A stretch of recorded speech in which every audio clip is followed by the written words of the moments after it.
What can I do different?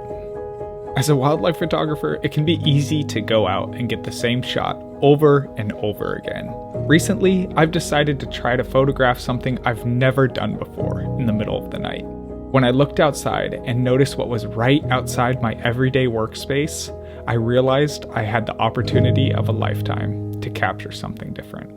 And this is that story. Since it's winter, I've been working at my office till sunset regularly every day. Recently, I've noticed that during each day's sunset, the city's very own murder of crows, what an awesome name for this creepy bird, comes to stop by right outside my office window on their way to their roost. However, almost as quickly as they arrive, within 15 minutes, they've all passed by and the streets are quiet again. I never knew where the crow's roost was for my big city of 500,000 people, so the other day I decided to follow them at sunset and see where they wound up going. This led me to the entrance of the hospital, and believe it or not, the hospital in which I got my horrific jaw surgery 4 months ago. Each night, they seemingly amass to the hospital building to decide the victims of their murder. Of course, referring to the guano, they seem to pleasantly scatter all over the ground, not an actual killing. In order to create a good image, I have a vision of capturing this nighttime shot of a crow backlit by the moon. I'll have to take into account 3 things. 1, I'll be needing a decently well-lit moon, so I'm planning to shoot right on the full moon on February 16th. Secondly, I'll be having to plan out the time of the moonrise in accordance with the positioning of the birds. The most effective altitude angle would be roughly 7 degrees, meaning that on February 16th, the best time to photograph these American crows would be at 6:40 p.m. Lastly, in order to capture the details of the moon such as the dark spots, I'll need to shoot a crow at quite a far distance away, meaning that instead of using the crows close up on the trees, I'll have to photograph a crow on the ledge of the hospital.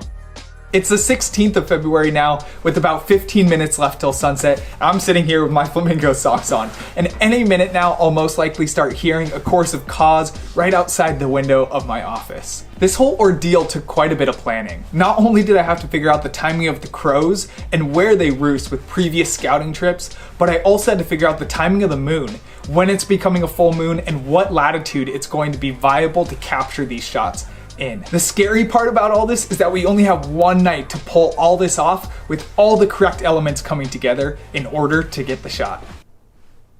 Ooh, okay. I think I hear some. Okay, yeah, so I see them flying down onto a tree out in the distance. Not as many as I normally sometimes get lately around here at sunset, but there's a decent amount of them and I think it's starting, so this is exciting.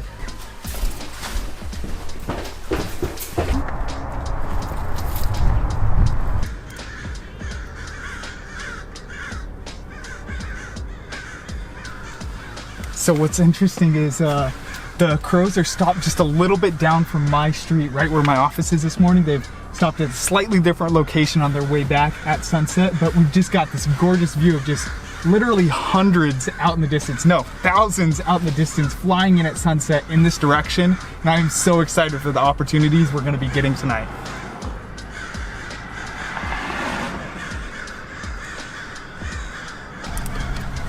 So it looks like this is the moment. They're all starting to take off and getting going towards the hospital. So we're gonna be following them right now and seeing just kind of how this is. Look at that, that is crazy. They're all just starting to take off towards the hospital.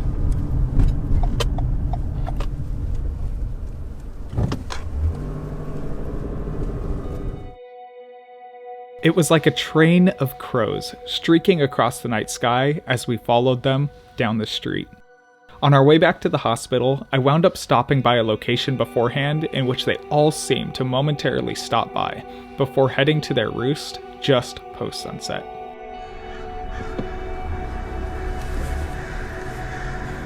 Recording? Yeah. Oh my goodness, that's an insane amount of crows all around. This is literally like 2,000, 3,000 crows at least. No, that's, oh my gosh. The tree just looks like it's leaves of crows on it. Insane. That's probably gonna be at least 5,000 crows around here. And more just keep pouring in. As twilight was drawing to a close, We arrived at the top of the hospital parking garage to witness a tornado of crows approaching the hospital. Thousands upon thousands of these American crows swarmed the entrance, claiming their sleeping spot for the night amidst the building ledges and empty tree branches. If you've never witnessed a spectacle of nature so closely intertwined with humanity before, it's quite a marvel of an experience to see.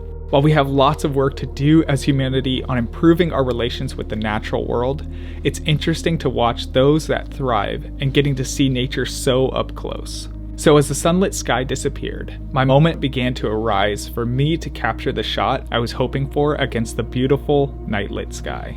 As the moon was barely starting to dip up through some of the lower elevations in the hospital building, I loved getting to capture some images of crows flying towards the ledges of the hospital, and I pulled away with a few shots that were a great example of where the mood of the night was headed.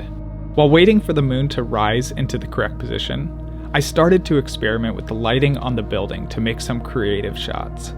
As I was scanning the facility, I noticed a windsock that held a light inside of it. Luckily, these American crows were very used to the presence of people, and some were hanging out in the trees right beside me at eye level, only an arm's length away from my reach. I searched for the correct angle, and using a crow on a tree nearby and using this feature in the background, I was able to craft a beautiful image that felt like a flame flickering in the background of a silhouetted crow. This image was a pleasant and unplanned surprise, and I was thrilled to capture my first bird photography image with what felt like a fire flickering in the background. It's amazing what you can capture when you keep your eyes open and aware and experiment with new concepts and ideas. Wildlife photography can become very routine and very standard in its vision, but today I would continue to disprove that idea. Before taking the grand finale image of the day, I would find myself using other building concepts and lighting to create unique images of the crows perched around the facility. My favorite of these attempts wound up being this one here, using the window light hitting against the exterior wall of the building to create a silhouetted crow on a tree out in the distance. Finally, the time was here. The moment had come where the moon was correctly set in the sky to photograph crows in the distance along the building's edge in order to capture not only a silhouette of a crow, but the moon slightly in focus. After walking around for the correct angle to photograph it from and finding the correct subject, I lined up my composition and fired off some shots of the moody night sky. This adventure, while far from pure nature, was exciting and challenged me to continue to see the world in a unique and different perspective. I was glad I was finally able to capture this dream image of mine I had planned for over a month. Using my creative vision and the surrounding available to me in my city, I was empowered to create photos that few have dreamt of. And now, I'm inspired to see what I can dream up next. Thanks so much for watching. I'd be honored if you subscribed. See you next time.